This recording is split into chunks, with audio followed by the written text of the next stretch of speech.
அதிமுகவுடன் உறவாடி அக்கட்சியை அழிக்க பாஜக முயற்சிக்கிறது என்று மனிதநேய ஜனநாயக கட்சியின் தலைவர் தமிமுன் அன்சாரி எச்சரிக்கை விடுத்துள்ளார். மனிதநேய ஜனநாயக கட்சியின் 10ஆம் ஆண்டு துவக்க விழாவையொட்டி தஞ்சையில் நடைபெற்ற இஃப்தார் நோன்பு திறக்கும் நிகழ்வில் தமிமுன் அன்சாரி கலந்து கொண்டார்.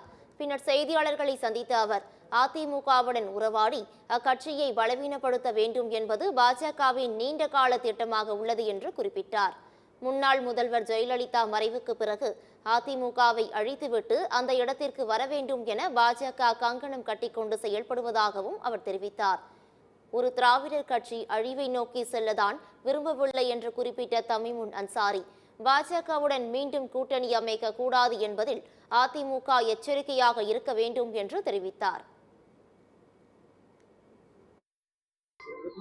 அதிமுகவை உறவாடி பலகீனப்படுத்துவதுதான் பாரதிய ஜனதா கட்சியுடைய திட்டமாக நீண்ட காலமாக இருந்து வருகிறது.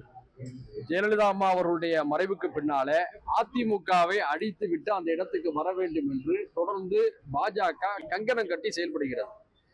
இதனால் அதிமுக எவ்வளவு பெரிய பாதிப்பை சந்தித்தது என்று அவருடைய தலைவர்களுக்கு தெரியும். தெரிந்த பிறகு மீண்டும் அதே பாஜகவோடு அவர்கள் கூட்டணி செய்கிறார் என்று சொன்னால் அது அதிமுக தொண்டர்களுடைய மனநிலைக்கு எதிராக இருப்பதாகத்தான் நான் கருதுகிறேன். தேர்தலுக்கு இன்னும் ஏறத்தாழ ஓராண்டு முழுமையாக இருக்கக்கூடிய நிலையில அவசரமாக ரகசியமாக அவர் டெல்லிக்கு செல்ல வேண்டிய நிர்பந்தம் எதனால் ஏற்பட்டது என்று தெரியவில்லை.